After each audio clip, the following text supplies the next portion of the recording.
Hey guys, this is Hell Hades, free to play. Guys, don't need to do a big update on the account because it's going to be the last video I show you guys until probably Friday. I'm actually going to be in London for Pocket Gamer. It's like an industry gaming event, and I'm going to be there for Fateless. So Fateless is going to be showing off where Godforge is so far. Bunch of networking events. I'm actually a panelist talking about the rise of HH Gaming and how that became Fateless and what a great community we've got and all that type of cool stuff. So I'm actually going to be away for a few days. So I'd like to thank King Arthur Legends Rise for sponsoring this video. King Arthur comes from Netmarble. It's their Unreal Engine 5 new title, which is absolutely brilliant. They bring this squad-based RPG to another level in terms of visuals, in terms of characterization, and story mode that you can play through to get your characters up to the right level. We've got King Arthur, we've got Merlin, we've got Bedivere, we've got Tristane, Morgan. All of your favorite heroes from Arthurian legend are in this game. So you can actually download right now. There will be a link down below in the pinned comment and the video description. Get involved. I've been playing now for the last few weeks and been really enjoying it. There are immense dungeon battles. I'm going to show you a couple of the bosses here. Very, very cool.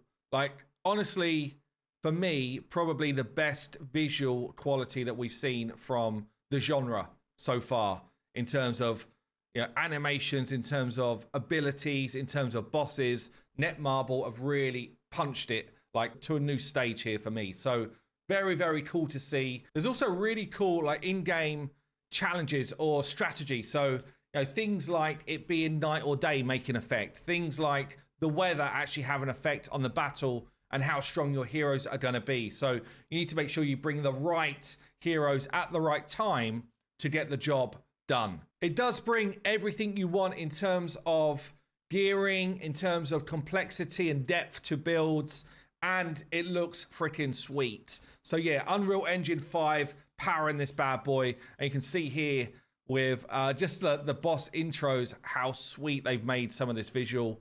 Download it now, get involved. There'll be a link down below and in the pinned comment. But yeah, super, super fun game. Thank you so much, King Arthur Legends Rise, for sponsoring this video.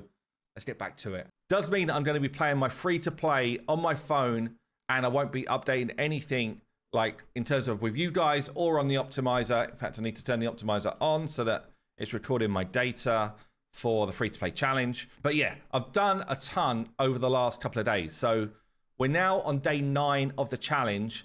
Overnight, in my bed, I got my third 6-star champ, which is Alice. So Alice, I've taken up to 6-star now.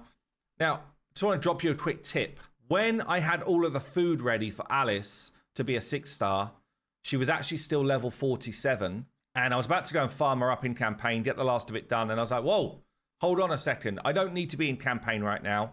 Why don't I farm the last few levels in Minotaur?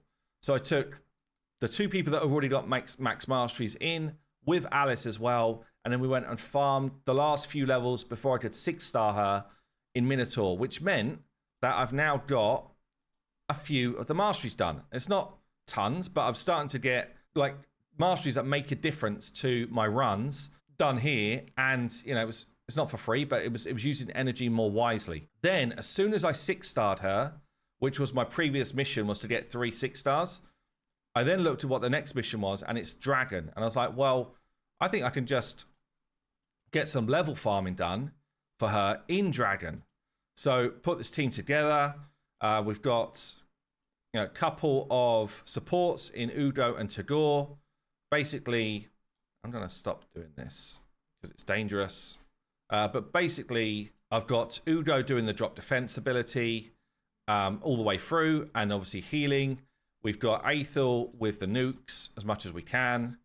Again, just want to make sure that I've got this set up right. Yeah. Alice doing her AoE whenever she can.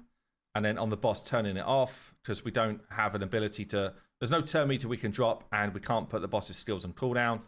But yeah, you'll see we're now farming stage 16 of Dragon pretty comfortably. Like so far, no failed runs. Getting the nukes down on the enemies here. Finishing them off. It's a shame that my Udo does not have the A2 back straight away. If we did, I think we would just go through and wipe this wave as well. But maybe actually for the second wave, I should hold everyone's AoEs a turn. I should. Yeah, I definitely should do that. But Cold Heart normally sits down at this point, takes a little nap, and then we need Tador to pull her back for the boss. We do really need her for the boss part because that Heart Seeker is really helping me. It's either you want someone who's doing enemy max HP like a Cold Heart, or you want Poisoners. Poisoners at this stage of Dragon is probably just better. Like if I had my Scabbers leveled up to a higher level, I would put Scabbers in here. If I had someone like an Occult Brawler, that would be really good. Honestly, if I just picked Kale at the start, that would be really good as well. I've turned Aethel's A2 off for this phase because I'd rather try and get those Giant Slayer procs from the A1, and it just does more damage, and it gives me that chance to keep weakening on as much as possible. Hopefully we get our Cold Heart back soon. Tador's A3 is on quite a long cooldown. Maybe I should have just left it as don't use during the waves. But we get healing from both Udo and Tador, and we get shields from Tador as well. So between them, they do a lot of support work for me.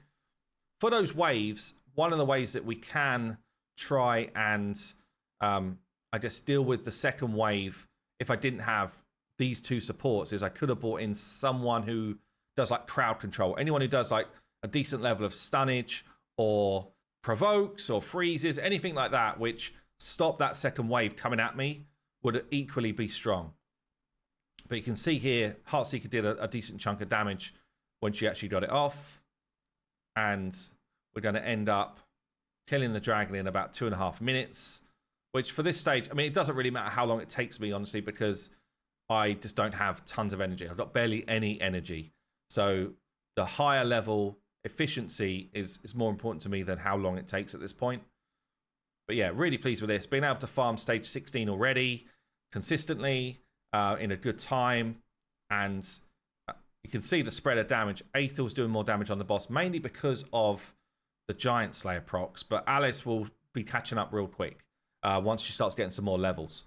And what I'm looking for is 5-star gear to get that mission done, which is cool. And I need 2 more pieces to get that mission done and keep myself moving. So yeah, doing really well. The Arbiter missions, it's definitely the best I've ever done to be on track for punching through Arbiter missions. So we've got some keep stuff is easy. Level 2 of Ascension for someone. Probably need a few more mats, but I'm not far off. 6-star Ascension this is. Trouble I've got is all of my dudes are the same affinity right now. Mina I'm already doing. Defeat opponents in arena is a pain in the ass, but I'll show you that in a second. Again, another keep. 4 champions with level 16 gear, easy. Another keep. Get 4 rank 6 champions. So this is going to be the next like stall point, I guess. I'll have to put some energy into the next 6-star keeps. This is probably going to be the slowest push. So upgrade 2 affinity bonuses to level 4. That's going to be the next kind of like slowdown. Outside of that, kind of pretty easy stuff, honestly, all the way through now. Yeah, the 2 slow ones are arena. 2 slow ones are arena. So let me show you why. I'm in the arena right now. I'm actually in gold 1, and it's the worst experience of Raid Shadow Legends. It was the worst experience this time last year, by the way. It's still the worst experience in the game. As soon as you go from silver 4 to gold 1, you're now in the mix with every single player in the game.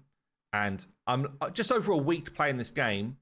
I cannot beat anyone on this page. I probably cannot beat anyone on this page. And literally all I'm doing is I'm refreshing, hoping for someone that's put in a dummy team. The more active I am in the game, the more I'm here every 15 minutes to refresh, the more chance I get of a lucky find of one of those. And to get enough gold bars, gold medals to get 2 things to level 4, I mean, you can see what my gold, I've not been like pushing anywhere right now. And you can see I'm still a chunk away from 1. And yeah, it's just, it's the worst experience by so much in the game right now, the arena. So yeah, there we go. Something which I am enjoying is Doom Tower. So Doom Tower, I've pushed all the way up and beaten level 50 last night. So every challenge so far, I've done it on the first day that I've had a go at it. This one is pretty much the same squad you've just seen because they're running most of my content right now. I will say, actually, Ruel has been... I was really excited to get Ruel. I think he will end up just being like a faction war champ. He might come out and be important for me in Hydra at some point. But yeah, he's been really not very strong for me at all. And I think it's mainly because I don't have the gear to enable him. And he really has to have gear, masteries, and be 6-star to start to do that work. And I'm just obviously not in a position that I can do that quickly. So he becomes a bit of a lower priority for me. I knew that I wanted to use my books on Alice anyway, and we don't get a lot of legendary books. So, you know, there's only so much you can do with the resources that we get given. But you can see here, we're kind of fighting our way through the wave. This took me about 3 tries, by the way. This boss is nasty. The boss is definitely one of the biggest challenges so far on the free-to-play. It's really, really nasty. Just get the AoE hits in. I want to save. No, I don't need to save, actually. I'm just going to AoE down these bad boys, which is easy enough. So you just don't want anyone to be going into the final boss with a ton of... with low health. Because as soon as the boss hits you down minus 50%, you're in trouble. The boss starts to ramp up its stacks. And this is a race. It's a race to see if you can get this boss killed before you start getting wrecked. So what happens is, first it's going to remove all of your buffs. So even having this kind of shield set actually is probably a mistake in this fight. I probably should have changed that out, because these 5 buffs are going to be stolen, which again helps stack building. After that, it's going to steal... it's going to transfer debuffs to you. So ideally, you don't want to buff in this first phase. I tend to hold... no, I tend to put my debuffs just straight out, but that's a bit of a risk as well. So it's going to steal my shield sets. I do Heart Seeker here, not for the turn meter drop. I do it for the damage. So if you would trying to min-max this, I would want 0 accuracy on my Cold Heart. Just get the damage away, because the turn meter drop is actually going to stun Cold Heart. Could even stun Alice, actually, as well. Okay, didn't stun Alice, which is good. I can now buff up, so I've got 3 turns worth. So now's when I apply all my buffs and start to get as much damage in as I can. All of these debuffs are coming back to me. I don't want to use the A2 here. I don't want to drop his turn meter, because that affects my whole team. Turn meter drops are a no-no. Could apply shield here. I think I will. Udo's going to clean some of these debuffs off, not many.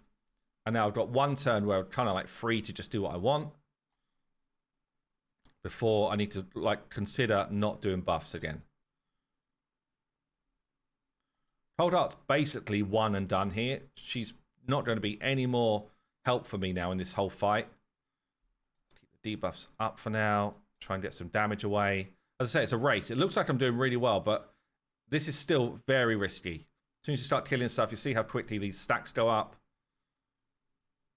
And I'm probably not going to do it on this run. It doesn't feel like I've got a good run going.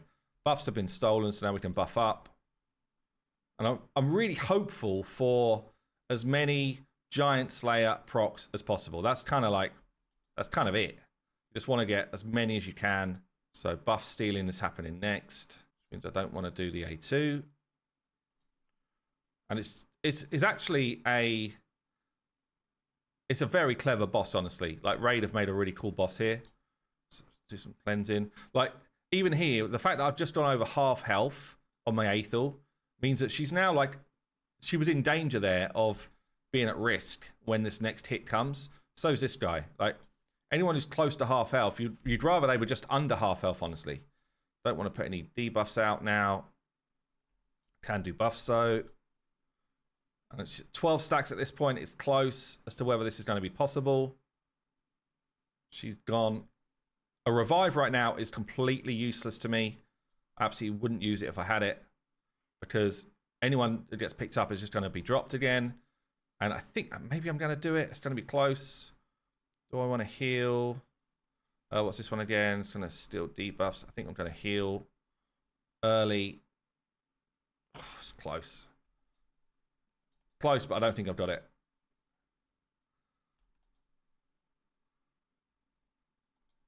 Go on. Kill it!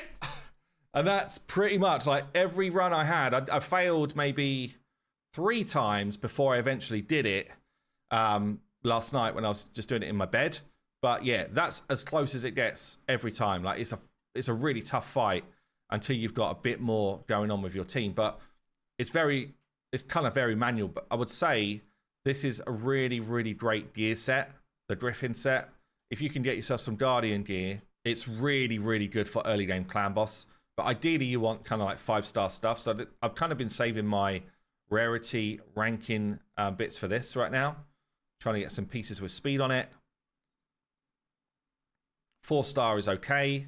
But yeah, I will be putting this on someone for my clan boss team as soon as I can. 5-star defense with speed on it. Love that. Love that. And then the small pieces like this, you can kind of just... Oh, I didn't want to put my speed glyphs in there. Damn it. That was a mistake. You can kind of just roll it, and then pretty much I will sell anything that's 3-star, and I make a lot of silver from doing that. But rank and rarity, anything 3-star, basically just sell it off. There is an argument to say for faction war champions, like just check what it is, because this set heals. In fact, I'm going to keep that and that. This set heals, and even like rolling some of these pieces to level 8 and having them on early game faction war champs to get that 10% of your HP back each time is significant, like to keep people alive that should be dying in faction wars. So yeah, keep that in mind as well when you're kind of in this early game state. What else is there to show you? So my clan boss is still basically hitting hard, and Alice, because she's now a 6-star, she's going to sub in to the team. I'm kind of a bit unsure what to do with my like team setup right now, because Scabbers is just too low level, but he is a poisoner. He does a lot of damage for me. 2 people doing support stuff. Frogman is probably going to be my next 6-star, but again, just at the moment he's weak. And Alice now will be doing more damage than probably Scabbers, I think. So it'd probably be a Scabbers come out and Alice goes in. But yeah, ultimately nothing's really changing here. I'm just making sure that I get my maximum key into hard and normal. So I'm pretty much doing 3 or 4 keys a day, trying to get some rewards coming through from the clan stuff. So that's really important as well. I have fallen foul of a bit of a bad luck hit on today's missions. Like, really want to finish all of your advanced quests every single day. I've got the faction war boss one. I just don't have anyone that could kill a boss today, which means that I won't get the extra energy. And you can see my situation. I've got no gems, no energy, no silver. I've got nothing free on this account at this point. I've barely got any mystery shards. Like, to get that 6-star for Alice, I used every single thing that I had. So yeah, it was quite a push. But yeah, that's going to be a bit of a wrap up for today. Obviously, you know, the whole thing around these free-to-play challenges is just like min-maxing your resources to try and get past challenges as quick as you can. Because the quicker you unlock stuff, the more time you've got to farm those resources. And I think we're at a point now where I could start saving resources. Like, me pushing all of my gems all the time, stuff like that, it's probably becoming now counterproductive. So I'm probably going to start to let gems build up. Silver, literally just use silver for, you know, artifact event times, and start to let shards build up as well. My worry is I don't have a way on any of my shard pools or champs right now. I don't have a successful way to deal with Spider at a higher level. I can brute force it with AoE hitters for a while. I can already beat stage 10, which is fine for, you know, event type stuff. But when I need to do it for missions, there's going to be a mission eventually where I've got to beat 17 and then 20. I've got no solution at all for that right now. So that is a concern to me. But yeah, that's going to be it for this video. As I say, there's going to be no update video for a few days, but I will still be playing as much as I can. Obviously, you know, if you're at events and you've got networking evenings and stuff like that, it's going to be pretty much when I wake up, use a bunch of energy. When I'm sitting on the toilet, do a couple of arena hits. And then before I go to sleep, use a bunch of energy. So my efficiency will go from like where it is right now, which is relatively peak, to very low. And you'll see that, you know, when I do my update video, I had 3 6 stars in this period of time and a load of growth. I'd imagine it's going to be significantly less when I do the next update. But yeah, I guess I should just show you all the builds quickly before I finish up. Aethel still in crappy lifesteal gear. Quite fast though. Decent amount of crit, some attack, and some accuracy. Udo, quite fast with good accuracy and some survivability. Alice is in that original kind of like savage stuff that we got. Decentish speed, crit cap near enough, and decent attack. Bit of accuracy. Coldheart, okay speed, good chunk of accuracy, and over 70% crit rate. Tagore, terrible build, but I needed a shield set. 150, this is a terrible build. Hate it. That's the one I really want to improve. Ruel, not really using right now a lot, but you know, okay speed and bit of damage. And then Tagore, only using for clan boss at the moment. Again, same sort of speed that we're seeing, and HP is all I'm looking for there. So yeah, it's all a bit like, you know, crappy, but we are getting a decent amount of stuff done. Anyway, I've been Hell Hades, free to play. I'll see you later.